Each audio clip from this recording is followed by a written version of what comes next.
Welcome back to simple living YouTube channel. ಇವತ್ತು ಮನೆಗೆ ಹೊರಟಾಗ ಎಂದಿನಂತೆ ಒಂದೇ ಚಿಂತೆ. ಎಲ್ಲ ಚಿಂತೆ ಒಂದು ಕಡೆ ಆದರೆ ಇವತ್ತು ಅಡಿಗೆ ಮಾಡೋದು ಏನು ಅಂತ ಆ ಚಿಂತೆ ಇನ್ನೊಂದು ಕಡೆ. ಸೊ ಇವತ್ತು ಮನೆಗೆ ಹೋಗ್ತಾ ಇರುವಾಗ ನಾನು ಯೋಚನೆ ಮಾಡ್ತಿದ್ದೆ ಏನು ಅಡಿಗೆ ಮಾಡಬೇಕು ಅಂತ. ಹಾಗೆ ಮನೆಯಲ್ಲಿ ತಗೊಂಡು ಬಂದಿಟ್ಟ ತರಕಾರಿ ನೆನಪಾಯಿತು. ಹಾಗೆ ಇವತ್ತು ನಾನು ಹೋಗಿ ಪದಾರ್ಥ ಮಾಡ್ತೀನಿ. ಪದಾರ್ಥ ಅಂದರೆ ಮಂಗಳೂರಲ್ಲಿ ನಾವು ಪದಾರ್ಥ ಅಂತ ಹೇಳೋದು. ಬನ್ನಿ ಮನೆಗೆ ಹೋಗಿ ಫ್ರೆಶ್ ಆಗಿ ಅಡಿಗೆ ಶುರು ಮಾಡೋಣ. ಅಡಿಗೆ ಮಾಡ್ತಾ ಮಾತಾಡೋಣ. ಮೊದಲಿಗೆ ಗ್ಯಾಸ್ ಹಚ್ಚಬೇಕು. ಸುಮ್ಮನೆ ಹೇಳ್ದೆ, ಇದು ಅಡಿಗೆ ಕ್ಲಾಸ್ ಅಲ್ಲ. ನಮ್ಮಲ್ಲೆಲ್ಲ ನಾವು ರೆಗ್ಯುಲರ್ ಆಗಿ ಅಡಿಗೆ ಮಾಡುವಾಗ ಹುಡಿ ಎಲ್ಲ ತುಂಬಾ ಯೂಸ್ ಮಾಡೋದಿಲ್ಲ. ಅಡಿಗೆಗೆ ಬೇಕಾದಷ್ಟು ವಸ್ತುಗಳನ್ನೆಲ್ಲ ಹುರ್ಕೊಂಡು ಆದ್ಮೇಲೆ ಮಿಕ್ಸಿಯಲ್ಲಿ ಹಾಕಿ ಎಲ್ಲವನ್ನು ಕಡಿತೇವೆ. ಮೆಣಸು ಎಲ್ಲ ನಾರ್ಮಲ್ ಎಂತಂದ್ರೆ ಊರಿಂದ ಬರುವಾಗ ನಾವು ತಕೊಂಡು ಬರ್ತೇವೆ. ಇಲ್ಲಿ ಸಹ ಸಿಗ್ತದೆ ಮೆಣಸು, ಆದ್ರೆ ಊರಿಂದ ಬರುವಾಗ ತಕೊಂಡು ಬಂದ್ರೆ ಕೆಲವು ನಮ್ಗೆ ಬೇಕಾದಾಗೆ ಒಳ್ಳೆ ಮೆಣಸೆಲ್ಲ ಸಿಗ್ತದೆ.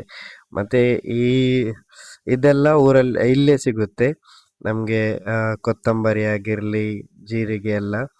ಆದ್ರೆ ಇಲ್ಲಿ ಈ ವಿಡಿಯೋದಲ್ಲಿ ಆಕ್ಚುಲಿ ನಾನು ಜೀರಿಗೆ ಅಂತ ಮಿಸ್ ಮಾಡ್ಕೊಂಡು ಹೋಮ ಹಾಕಿದ್ದೇನೆ. ಆದ್ಮೇಲೆ ನಂಗೆ ಫ್ರೈ ಮಾಡುವಾಗ ಸ್ಮೆಲ್ ಬಂತು. ಇದನ್ನೆಲ್ಲ ಫ್ರೈ ಮಾಡಿದ್ದನ್ನು ಪುನಃ ಬಿಸಾಡಿ ಹೊಸತ್ತು ಬೇರೆ ಫ್ರೈ ಮಾಡಿದ್ದು. ಆಕ್ಚುಲಿ ಕೆಲಸ ಬಿಟ್ಟು ಮನೆಗೆ ಬರುವಾಗ ಯಾವಾಗ್ಲೂ ಸಹ ಇದೇ ಇರ್ತದೆ, ಎಂತ ಅಡಿಗೆ ಮಾಡುದು, ಎಂತ ಪದಾರ್ಥ ಮಾಡುದು ಅಂತ. ಮತ್ತೆ ಕೆಲವೊಮ್ಮೆ ಮೂಡ್ ಸಹ ಇರುದಿಲ್ಲ. ಮನೆಗೆ ಬಂದು ನಾವು ಅಡಿಗೆ ಮಾಡುದಿಲ್ಲ, ಹೊರಗೆ ತಿಂತೇವೆ. ಹೊರಗೆ ತಿಂದ್ರೆ ಒಂದು ಪ್ರಾಬ್ಲಮ್ ಎಂತಂದ್ರೆ ಸಂಜೆ ನಾವು ಅಡಿಗೆ ಮಾಡ್ಲಿಲ್ಲ ಆದ್ರೆ ಬೆಳಿಗ್ಗೆಗೆ ಬ್ರೇಕ್ಫಾಸ್ಟಿಗೆ ಸೇರುದಿಲ್ಲ, ಮಧ್ಯಾಹ್ನ ಲಂಚ್ಗೆ ಸೇರುದಿಲ್ಲ. ಒಂದು ಹೊತ್ತು ಅಡಿಗೆ ಮಾಡ್ಲಿಲ್ಲ ಆದ್ರೆ 3 ಹೊತ್ತಿಗೆ ಮಿಸ್ ಆಗ್ತದೆ. ಕೆಲವೊಮ್ಮೆ ಅಡಿಗೆ ಮಾಡಿದ್ದು ಜಾಸ್ತಿ ಪದಾರ್ಥ ಮಾಡಿ ನೆಕ್ಸ್ಟ್ ಡೇಗೆ ಸಹ ಎತ್ತಿ ಫ್ರಿಡ್ಜ್ ಅಲ್ಲಿ ಇಡುದು.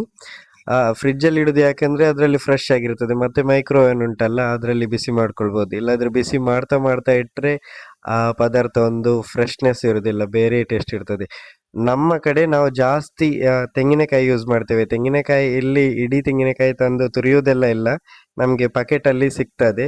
ಯಾವಾಗ ಅಡಿಗೆ ಮಾಡ್ತೇವೆ ಆವತ್ತಿನ ದಿವಸವೇ ಅಂಗಡಿಯಿಂದ ತಕೊಂಡು ಬಂದು ಅದನ್ನು ಫುಲ್ ಯೂಸ್ ಮಾಡುದು. ಅಂದ್ರೆ ಒಂದು ಪ್ಯಾಕೆಟ್ ಅಂದ್ರೆ ಅವರು ಹೇಳ್ತಾರೆ ಒಂದು ತೆಂಗಿನಕಾಯಿದು ಅಂತ, ಆದ್ರೆ ಆಲ್ಮೋಸ್ಟ್ ಅಷ್ಟು ಇರ್ತದೆ. ಒಂದು ಸಲ ನಾವು ಅಡಿಗೆ ಮಾಡಿದ್ರೆ ನನ್ಗೆ ಒಬ್ಬನೇ ಇರುದಲ್ಲ, ಹಾಗೆ 2 ದಿವಸಕ್ಕೆ ಬರ್ತದೆ. ಆಕ್ಚುಲಿ ನಾವು ಮಾಡುವ ಅಡಿಗೆ ಸ್ವಲ್ಪ ಈಸಿಯಾಗಿರುತ್ತೆ ಅಂದ್ರೆ ಎಲ್ಲವನ್ನು ಫ್ರೈ ಮಾಡಿ ಇದರಲ್ಲಿ ಮಿಕ್ಸಿ ಜಾರಲ್ಲಿ ಹಾಕಿ ಕಡಿದ್ರೆ ಆಯ್ತು. ಕಡಿದ್ರೆ ಅಂದ್ರೆ ಗ್ರೈಂಡ್ ಮಾಡಿದ್ರೆ ಆಯ್ತು. ಕೆಲವೊಂದು ಸಲ ಮಾತಾಡ್ತಾ ಮಾತಾಡ್ತಾ ಇಲ್ಲ ಟಿವಿ ನೋಡ್ತಾ ಅಡಿಗೆ ಮಾಡುವಾಗ ಒಂದೊಂದು ವಸ್ತು ಮಿಸ್ ಆಗಿ ಬಿಡ್ತದೆ. ಹಾಗೆ ನಾನು ಎಲ್ಲ ಎಷ್ಟು ಕೌಂಟು, ಎಷ್ಟು ಕ್ವಾಂಟಿಟಿ ಅಂತ ಸಹ ಲೆಕ್ಕ ಇಟ್ಟಿದ್ದೇನೆ.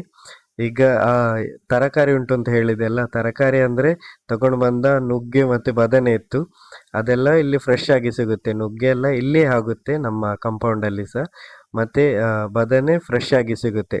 ಈ ಬದನೆಯಲ್ಲೆಲ್ಲ ಅಂಗಡಿಯಿಂದ ತಗೊಳ್ಳುವಾಗ ಇಲ್ಲಿ ವಿಶೇಷತೆ ಏನಂದ್ರೆ ಅಲ್ಲಿ ಬರ್ದಿರ್ತದೆ ಬದನೆ ಯಾವ ದೇಶದಿಂದ ಬಂದದ್ದು, ಇಂಡಿಯಾದಿಂದ ಬಂದದ್ದ, ಆಫ್ರಿಕಾದಿಂದ ಬಂದದ್ದ, ಎಲ್ಲ ಬೇರೆ ಬೇರೆ ಏಷ್ಯಾದಲ್ಲಿ ಬೇರೆ ದೇಶದಿಂದ ಬಂದದ್ದ ಅಂತ.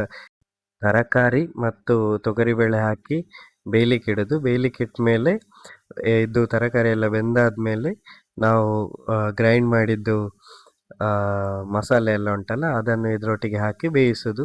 ಮತ್ತೆ ಒಂದು ಫೈನಲಿ ಒಳ್ಳೆ ಒಂದು ಒಗ್ಗರಣೆ ಕೊಡೋದು. ಒಗ್ಗರಣೆ ಕೊಟ್ರೆ ನಮ್ಮ ಪದಾರ್ಥ ಮಾಡುವ ಕೆಲಸ ಮುಗೀತದೆ. ಸಂಜೆ ಆಗುವಾಗ ಎಂತ ಅಡಿಗೆ ಮಾಡಬೇಕು ಅಂತ ಆ ಚಿಂತೆ ಒಂದು ಯಾರೆಲ್ಲ ಇಲ್ಲಿ ಕತಾರ್ ಗಲ್ಫಲ್ಲಿ ಇರುವವರಿಗೆ ಅದೇ ಚಿಂತೆ ಇರ್ತದೆ ಸಂಜೆ ಮನೆಗೆ ಬರುವಾಗ. ಮತ್ತೆ ಫ್ರೆಂಡ್ಸ್ ಎಲ್ಲ ಅದೇ ಮಾತಾಡ್ತೇವೆ, ಎಂತ ಅಡಿಗೆ ಮಾಡುದು ಅಂತ. ಈಗ ನಮಗೆ ಗೊತ್ತಾಗ್ತದೆ ಅಮ್ಮನವರಿಗೆಲ್ಲ ಊರಲ್ಲಿ ಎಷ್ಟು ಕಷ್ಟ ಉಂಟು. ಆ ಒಂದು ಅಡಿಗೆ ಮಾಡುದಕ್ಕಿಂತ ಅಡಿಗೆ ಏನು ಮಾಡುದು ಅಂತ ಅದನ್ನು ಡಿಸೈಡ್ ಮಾಡುದೇ ತುಂಬಾ ದೊಡ್ಡ ಕೆಲಸ ಇರ್ತದೆ.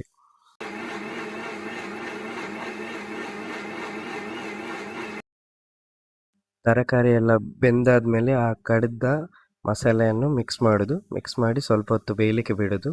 ಬೆಂದಾದ್ಮೇಲೆ ಒಳ್ಳೆ ಒಂದು ಒಗ್ಗರಣೆ ಕೊಟ್ರೆ ಆ ನಮ್ಮ ಇವತ್ತಿನ ಪದಾರ್ಥ ರೆಡಿ ಆಗ್ತದೆ.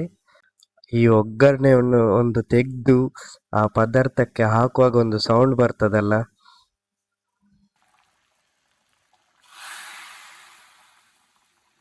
ಆಗ ಒಂದು ಸಮಾಧಾನ ಆಗ್ತದೆ. ಆಪ್ತಮಿತ್ರ ಪಿಕ್ಚರಲ್ಲಿ ಅವಿನಾಶ್ ಅವರು ಡಾಕ್ಟರ್ ವಿಷ್ಣುವರ್ಧನ್ ಅವರಿಗೆ ಹೇಳಿದಾಗೆ ಅವರ ಮುಖದಲ್ಲಿ ಒಂದು ತೇಜಸ್ಸನ್ನು ಕಂಡೆ, ಅವರ ಮುಖದಲ್ಲಿ ಏನೋ ಸಾಧಿಸಿದ ಸಂತೋಷ ಅಂತ ಹೇಳ್ತಾರಲ್ಲ, ಆ ಫೀಲಿಂಗ್ ಅಲ್ಲಿ ನಾವು ನಿಂತಿರ್ತೇವೆ. ಯಾಕಂದ್ರೆ ಅಡಿಗೆ ಒಂದಾಯ್ತಲ್ಲ ಒಬ್ಬೊಬ್ಬ ಅಂತ. ಸರಿ, ಈಗ ಗ್ಯಾಸ್ ಆಫ್ ಮಾಡುವ, ಅಡಿಗೆಯ ಕೆಲಸವನ್ನು ಮುಗಿಸುವ. ಹಾಗೆ ಬೆಳಿಗ್ಗೆ ಎದ್ದು ಲಂಚ್ ಬಾಕ್ಸ್ ಫಿಲ್ ಮಾಡಲಿಕ್ಕೆ ಟೈಮ್ ಇರೋದಿಲ್ಲ, ಅದಕ್ಕೆ ರಾತ್ರಿ ಫಿಲ್ ಮಾಡಿ ಫ್ರಿಡ್ಜಲ್ಲಿ ಇಟ್ಟುಬಿಟ್ಟು ಮತ್ತೆ ಬೆಳಿಗ್ಗೆ ಕೆಲಸದಲ್ಲಿ ತಗೊಂಡು ಹೋಗಿ ಮಧ್ಯಾಹ್ನ ಆಗುವಾಗ ಅಲ್ಲಿಯೇ ಮೈಕ್ರೋವೇವ್ನಲ್ಲಿ ಬಿಸಿ ಮಾಡಿ ತಿಂದರೆ ಅದು ಒಳ್ಳೆ ಫ್ರೆಶ್ ಆಗೇ ಇರುತ್ತೆ. ಮತ್ತು ಇಲ್ಲಿ ಟೆಂಪ್ರೇಚರ್ ಈಗ ಆಲ್ರೆಡಿ 15 ಡಿಗ್ರಿ ಇದೆ, ಫ್ರಿಡ್ಜಲ್ಲಿ ಇಡಬೇಕು ಅಂತಿಲ್ಲ, ಹೊರಗೆ ಇಟ್ಟರೆ ಸಹ ಅದು ಸರಿಯಾಗಿ ಇರುತ್ತೆ.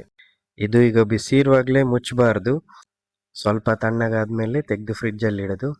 ಹಾಗೆ ಪದಾರ್ಥ ಸಹ ಹಾಕಿ ಅದು ಸಹ ಸ್ವಲ್ಪ ತಣ್ಣಗಾದ್ಮೇಲೆ ಮುಚ್ಚಿ ತೆಗೆದು ಫ್ರಿಡ್ಜಲ್ಲಿ ಇಡೋದು. ಮತ್ತು ಇನ್ನೂ ಉಳಿದ ಪದಾರ್ಥವನ್ನು ಇನ್ನೂ 2 ಬೇರೆ ಬೇರೆ ಬಾಕ್ಸ್ ಉಂಟು, ಆ ಬಾಕ್ಸಲ್ಲಿ ಹಾಕಿ ಅದನ್ನು ಸಹ ಫ್ರಿಡ್ಜಲ್ಲಿ ಇಡೋದು. ಒಂದು ವೇಳೆ ನೆಕ್ಸ್ಟ್ ಡೇ ಅದನ್ನು ಯೂಸ್ ಮಾಡಬೇಕಾದ್ರೆ, ನಾಳೆ ರಾತ್ರಿಗೆ ಯೂಸ್ ಮಾಡಬೇಕಾದ್ರೆ ಅದನ್ನು ಸಹ ತೆಗೆದು ಮೈಕ್ರೋವೇವ್ನಲ್ಲಿ ಬಿಸಿ ಮಾಡಿ ತಿನ್ಬೋದು.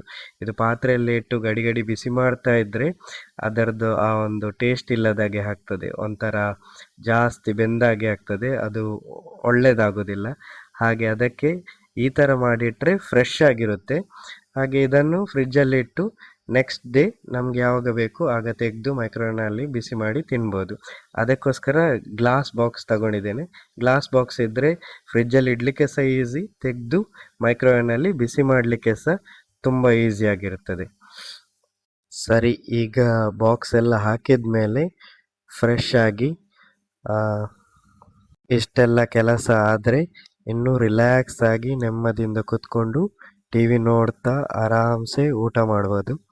ಹಾಗೆ ಈಗ ಪ್ಯಾಕಿಂಗ್ ಎಲ್ಲ ಆಯಿತು, ಇನ್ನು ನನ್ನ ಪ್ಲೇಟಿಗೆ ಅನ್ನ ಪದಾರ್ಥ ಹಾಕಿ ಸ್ವಲ್ಪ ಮಾವಿನಕಾಯಿ ಉಪ್ಪಿನಕಾಯಿ ಊರಿಂದ ತಂದಿದ್ದೇನೆ, ಅದನ್ನು ಸಹ ಹಾಕಿ ಒಂದು ಊಟ ಮಾಡಲಿಕ್ಕೆ ಸ್ಟಾರ್ಟ್ ಮಾಡ್ತೇನೆ. ನೋಡುವ ಇವತ್ತಿದ್ದು ಟೇಸ್ಟ್ ಹೇಗೆ ಆಗಿದೆ ಅಂತ. ಸ್ಟಾರ್ಟಿಂಗಲ್ಲಿ ತಪ್ಪಾಗಿದೆ, ಜೀರಿಗೆ ಹಾಕುವ ಜಾಗದಲ್ಲಿ ಓಮ ಹಾಕಿದ್ದೆ. ಮೋಸ್ಟ್ಲಿ ಒಳ್ಳೇದಾಗಿದೆ ಅಂತ ಎನಿಸ್ತೇನೆ. ಒಳ್ಳೇದಾಗಿದ್ರೂ ಆಗಿಲ್ಲಾದರೂ ನಾನೀಗ ಒಳ್ಳೇದಂತವೇ ಎನಿಸ್ಬೇಕು, ಯಾಕಂದರೆ ಎಷ್ಟು ಮಾಡಿದ್ದೇನೆ, ಇನ್ನು ಬಿಸಾಡ್ಲಿಕ್ಕೆ ಆಗೋದಿಲ್ಲ, ನಾನೇ ತಿನ್ನಬೇಕು 2 ದಿವಸಕ್ಕೆ. ಹಾಗೆ ಮೋಸ್ಟ್ಲಿ ಒಳ್ಳೇದಾಗಿರ್ತದೆ ಅಂತ ಎನಿಸ್ತೇನೆ. ಹಾಗೆ ನೋಡಿ, ಬದನೆಕಾಯಿ ಮತ್ತು ನುಗ್ಗೆಕಾಯಿ ನೋಡುವಾಗಲೇ ತಿನ್ನುವಂತ ಆಗ್ತಾ ಉಂಟು. ಕೆಲವರು ನನಗೆ ಬೈಬೋದು, ಬದನೆಕಾಯಿ ನೋಡಿ ತಿನ್ನುವಂತ ಆಗ್ತಾ ಉಂಟಾ ನಿನಗೆ ಅಂತ. ಆದರೆ ಏನು ಮಾಡೋದು, ನೀವು ಎಲ್ಲರೂ ಊರಲ್ಲಿ ಅದು ತಿನ್ನುವುದಿಲ್ಲ ಇದು ತಿನ್ನುವುದಿಲ್ಲ ಅಂತ ಯಾರೆಲ್ಲ ಹೇಳ್ತಾರೆ ನೋಡಿ, ಅವರನ್ನು ಗಲ್ಫಿಗೆ ಕಳಿಸಿದ್ರೆ ಉಂಟಲ್ಲ, ಇಲ್ಲಿ ಏನು ಸಹ ಸಿಗುವುದಿಲ್ಲ, ಸಿಕ್ಕಿದ್ದನ್ನು ತಿನ್ನಬೇಕು ಅಂತ ಎಲ್ಲ ಪದಾರ್ಥವನ್ನು ಎಲ್ಲ ತರಕಾರಿಯನ್ನು ತಿನ್ನಲಿಕ್ಕೆ ಸ್ಟಾರ್ಟ್ ಮಾಡ್ತಾರೆ. ಈ ಕೆಲವರು ಸೋರೆಕಾಯಿ ಬದನೆ ಎಲ್ಲ ತಿನ್ನುವುದಿಲ್ಲ ಅಂತ ಹೇಳ್ತಾರಲ್ಲ, ಇಲ್ಲಿಗೆ ಬಂದ ತಕ್ಷಣ ಎಲ್ಲ ಸ್ವಲ್ಪ ದಿವಸ ಅದಾಗುದಿಲ್ಲ ಇದಾಗುದಿಲ್ಲ ಹೇಳ್ತಾರೆ, ಮತ್ತೆ ಎಲ್ಲ ತಿನ್ನಲಿಕ್ಕೆ ಸ್ಟಾರ್ಟ್ ಮಾಡ್ತಾರೆ. ಸರಿ, ಹಾಗಾದರೆ ಇವತ್ತಿದು ವಿಡಿಯೋವನ್ನು ಮುಗಿಸುವ. ಬಾಯ್. ಲೈಕ್ ಮಾಡಿ, ಶೇರ್ ಮಾಡಿ, ಸಬ್ಸ್ಕ್ರೈಬ್ ಮಾಡಿ.